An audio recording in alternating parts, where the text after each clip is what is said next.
Every squirrel joined in the headlong rush onto the open ground. As one, their voices raised the battle cry. "Destroy the enemy! Wipe 'em out! Kill the bums! Attack! Attack! Attack!" "Steady, lads," said Sergeant Hammer. "Here they come again. They must be gluttons for punishment." "We'll sort this lot out soon enough," said a young pioneer, and then he added in a shaky voice, "Won't we, Sarge?" "That's right, lad. It'll all be over before you know it." The squirrels covered the distance between them at a frightening pace. "Show 'em how a British soldier fights," screamed Sergeant Hammer at the top of his lungs as the carpet of grey hit the front line. Instantly the air filled with the hoarse cries of toy soldier and animal in conflict. The pioneers swung their shovels and sledgehammers back and forth, littering the ground with stunned squirrels. But always there were more. Sergeant Hammer stood alone in a circle of his own making, swinging his pick in a wide circle and forcing back all who dared enter his space. The pipers behind him blared away on their bagpipes with all their breath, but the sound was barely audible above the battle's awful din. "Pull back!" cried the captain, and the front line stepped back into the second, which in turn was engulfed.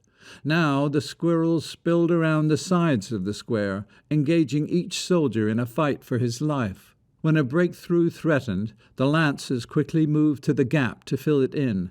Captain Croxford alternated between screaming orders and fighting off the enemy with his sword.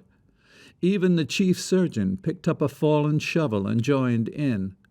The soldiers fought bravely and well, but the number of red uniforms still on their feet grew steadily smaller and smaller.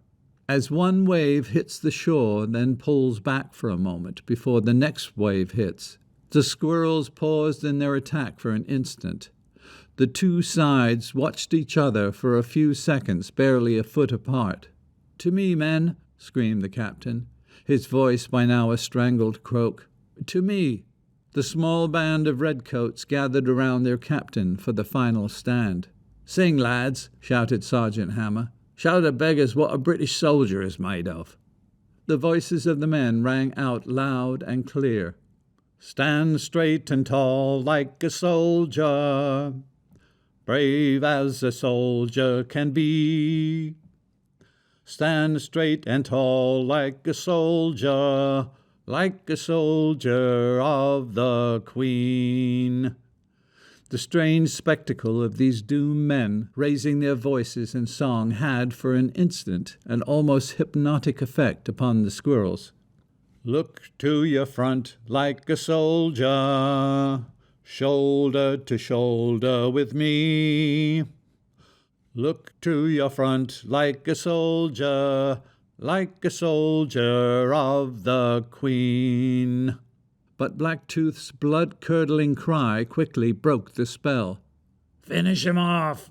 Wipe him out!" The mass of squirrels moved in for the kill, their tails waving madly in the air and their claws cutting back and forth in vicious arcs. And then, over the desperate voices of his men and the terrible din of battle, Captain Croxford heard something. At first he thought the sound was a trick of his mind, but as it grew louder he looked to the sky. He saw what appeared to be a small black spot growing on the surface of the moon. But as it gained in size, its shape became more apparent. Two parallel lines flanked a whirling circle. A shorter vertical line crowned the top, and then, as the object became almost as large as the moon itself, he recognized the oncoming silhouette of Alphonse, Madame Lacombe's World War I biplane.